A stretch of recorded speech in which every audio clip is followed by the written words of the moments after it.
Hello दोस्तों, आज हम क्लास 10th के एक मोस्ट इम्पोर्टेंट क्वेश्चन के बारे में बात करेंगे। ये बहुत ही इम्पोर्टेंट क्वेश्चन है। हम देखते हैं, ध्यान से देखना। बहुत अच्छा क्वेश्चन है, बात करते हैं।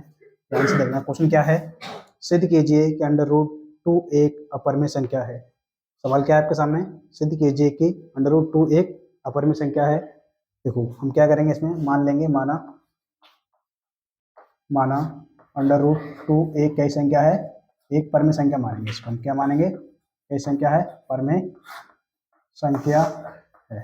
हमने क्या माना है, इसको परमेय संख्या माना है।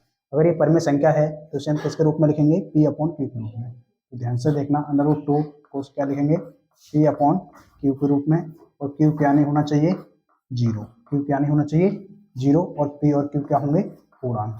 p और कॉमा क्या होंगे, ये होंगे पूर्णांक। क्या होंगे, पूर्णांक। और H C F P and Q का क्या होना चाहिए, 1। ऐसे हो जाएगा समीकरण। समीकरण क्या हो जाएगा हमारा, एच सी एफ, इसका H C F of P और क्यू का क्या हो जाएगा, 1। अब ध्यान से देंगे, इसके साथ इसकी मल्टीप्लाई करेंगे तो ये क्या आ जाएगा, under root two Q equal to P.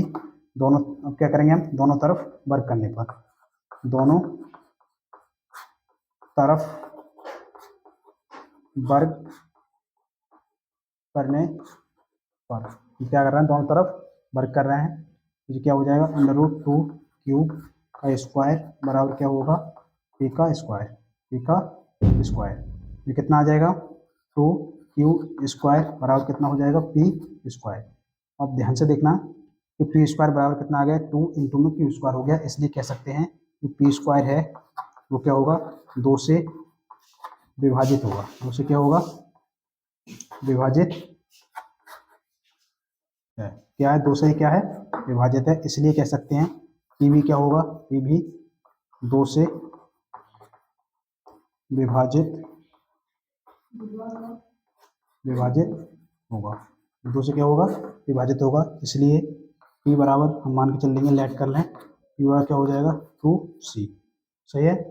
अब क्या करेंगे हम, 2c आ गया, इसका पुनः दोनों तरफ वर्ग करने पर, पुनः दोनों तरफ वर्ग करने पर, इसका हमने क्या कर लिया, पुनः दोनों तरफ वर्ग कर रहे हैं।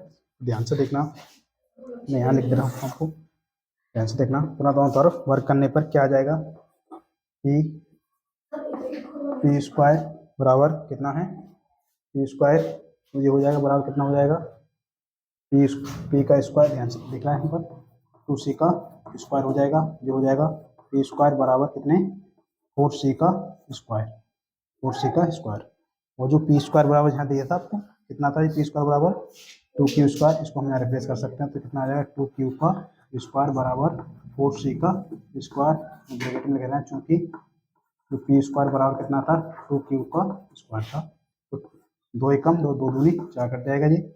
तो क्यू स्क्वायर बराबर कितना आ जाएगा, क्यू स्क्वायर बराबर 2c का स्क्वायर आ जाएगा। कितना आ जाएगा, 2c का स्क्वायर आ जाएगा। तो इसलिए ध्यान से देखना, क्यू स्क्वायर बराबर 2c आ रहा है, तो इसलिए कह सकते हैं क्यू स्क्वायर 2 से क्या होगा, 2 से विभाजित, 2 से क्या है, विभाजित है। इसलिए कह सकते हैं क्यू भी क्या होगा, क्यू भी 2 से विभाजित, 2 से विभाजित होगा। ये भी क्या हो जाएगा, 2 से विभाजित हो जाएगा। इसलिए क्यू बराबर क्या लिख देंगे हम, क्यू बराबर लिख देंगे 2d। क्यू बराबर क्या लिख दिया हमने, 2d लिख दिया। नाउ अब क्या करेंगे हम, ध्यान से देखना। अब देखेंगे H C F P and Q का क्या होना चाहिए, कितना आ जाएगा, यहाँ पर 2 आ जाएगा। इसे हम समीकरण 2 कह देंगे। अब ध्यान से देखना, समीकरण 1 यानी एच सी एफ पी और क्यू का कितना था, 1 था। और जहाँ पर एच सी एफ और पी और क्यू का कितना है, 2 आया है। तो इसलिए समीकरण 1, इसलिए क्या कह सकते हैं, समीकरण 1 व समीकरण 2 दोनों दोनों आपस में, दोनों आपस में क्या कर रहे हैं, विरोध विरोध प्रकट कर रहे हैं। दोनों आपस में क्या कर रहे हैं, विरोध प्रकट कर रहे हैं। इसलिए हमारा मानना क्या हो जाएगा, गलत हो जाएगा। इसलिए हमारा मानना क्या है, गलत है। इसलिए हमारा मानना क्या है, गलत है। इसलिए कह सकते हैं, इसलिए √2 एक कई संख्या है, इसलिए √2 एक अपर में संख्या है। कई संख्या है, अपर में संख्या है। कई संख्या है, अपर में संख्या है। ये हमें सिद्ध करना था। मैं एक बार आपको फिर रिमाइंड करा रहा हूँ, ध्यान से देखना, मोस्ट इंपोर्टेंट क्वेश्चन है। सिद्ध क्या करना था हमें, √2 एक अपर में संख्या थी, उसको हमने मान लिया, क्या मान के चले थे हम, एक परमेय संख्या मान के चले थे। परमेय संख्या होती है तो उसको हम P/Q के रूप में लिख सकते हैं, और उस पर Q क्या नहीं होना चाहिए, 0 नहीं होना चाहिए। P और Q क्या होंगे, गुणांक होंगे, उनका HCF और P और Q का क्या होगा, 1 होगा। अब ध्यान से देखना, इस Q को हमने इसके साथ ले गए तो कितना हो जाएगा, √2Q बराबर हो जाएगा P। दोनों तरफ हमने क्या कर दिया, वर्ग कर दिया, इसलिए √2Q² का होल स्क्वायर हो गया बराबर P²। इसका जब स्क्वायर करेंगे तो 2Q² आ जाएगा बराबर हो जाएगा P²।